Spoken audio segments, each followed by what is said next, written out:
우리 애가 크게 다쳤을 때 주저하지 마시고 학교안전 공제회로 보상을 청구하십시오.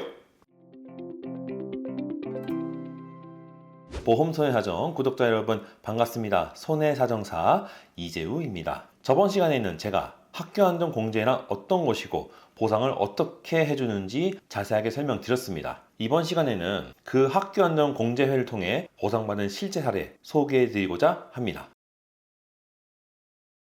비 오는 날 학교 가려고 버스에서 내려서 지하철역으로 뛰어가던 여학생이 개찰구에서 빈 물에 미끄러져 넘어졌습니다. 극심한 통증 때문에 학교에 가지 못했고 119 불러서 실려간 다음에 병원에서 정밀검사 시행했더니 척추 압박골절 진단을 받았습니다. 그래서 꼼짝없이 입원 치료를 받아야 했습니다. 부모님은 해당 지하철역에 가입되어 있는 시설물 배상 책임 보험을 접수해 놓기는 했지만 그 보험으로는 제대로 된 보상을 받을 수 없었습니다. 그래서 고민 끝에 부모님께서는 저희 보험 손해 사정에 해당 사건을 해결해 달라고 의뢰하게 됩니다.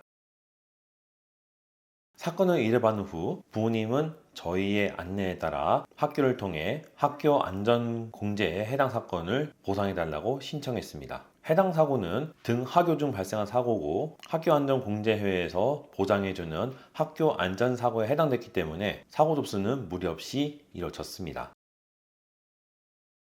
앞서 말씀드린 바와 같이 시설물 배상 책임 보험으로는 학생이 제대로 된 보상을 받을 수 없었기 때문에 이번 사고는 학교 안전 공제를 통해 먼저 처리하기로 했습니다. 이렇게 되면 학교 안전 공제에서 보상을 먼저 받은 다음 만약에 보상받지 못한 초과분이 발생하면 그것을 시설물 배상 책임 보험으로 보상받게 됩니다. 왜냐하면 학교안전공제와 시설물 배상책임 보험은 중복보상을 받을 수는 없기 때문입니다. 치료가 끝난 다음에 학생의 신체에 남아있는 후유장애를 평가한 결과 척추에 장애가 남아있음을 확인하였습니다. 후유장애 진단서를 토대로 장애급여와 위자료를 계산한 결과 무과실 기준 4,200만원의 피해가 발생했음을 확인하고 해당 금액을 학교안전공제에 청구했습니다. 하지만 학생의 나이가 사고 당시 고3이었고 그 정도 나이면 자신의 행동에 대한 결과를 인지할 수 있는 나이였기 때문에 과실상계의 대상이 되었고 그래서 사고 정황상 학생의 책임을 최종 30%로 판단하였습니다. 따라서 해당 사고를 종합적으로 검토한 결과 학생 및 학부모에게 지급되는 보상 금액은 최종 2,900만원으로 확정되었고 학생 측에서도 이 금액을 원만히 받아들여 사건을 종결하게 되었습니다.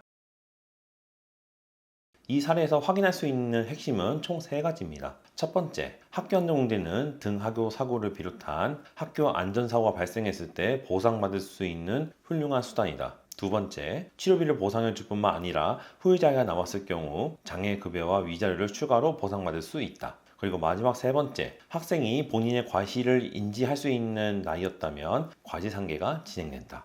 하지만 결론적으로 말씀드리면 학교안전공제는 학생이 큰 사고를 당했을 때 제대로 된 보상을 받을 수 있도록 도와주는 아주 유용한 제도라고 말씀드릴 수 있습니다. 학교안전공제는 단순히 치료비를 보존해주는 제도가 아니라 사고로 발생한 손해를 기준으로 보상해주는 제도입니다. 같은 사고라도 장애가 인정되는지 여부에 따라서 보상이 크게 갈리기 때문에 학교안전사고로 자녀가 크게 다친 경우 정확한 기준으로 보상을 검토하는 것이 무엇보다 중요합니다. 따라서 본인의 자녀가 이런 일을 겪으셨거나 주변에 이런 일이 있다고 하면 저희 보험손해사정에 무료 상담을 신청해 주십시오. 저희가 친절하게 상담 진행해드리고 마땅히 받으셔야 할 보상 제대로 받을 수 있도록 저희가 최선을 다하겠습니다. 보험손해사정 유튜브는 매주 월, 수, 금 이렇게 주 3회 영상을 올리고 있습니다. 오늘 내용 유익했다 생각 드시면 구독과 좋아요 그리고 알람 설정까지 꼭 부탁드리고요. 다음번에는 좀 더 유익한 영상으로 여러분들을 찾아뵙도록 하겠습니다. 구독자 여러분 감사합니다.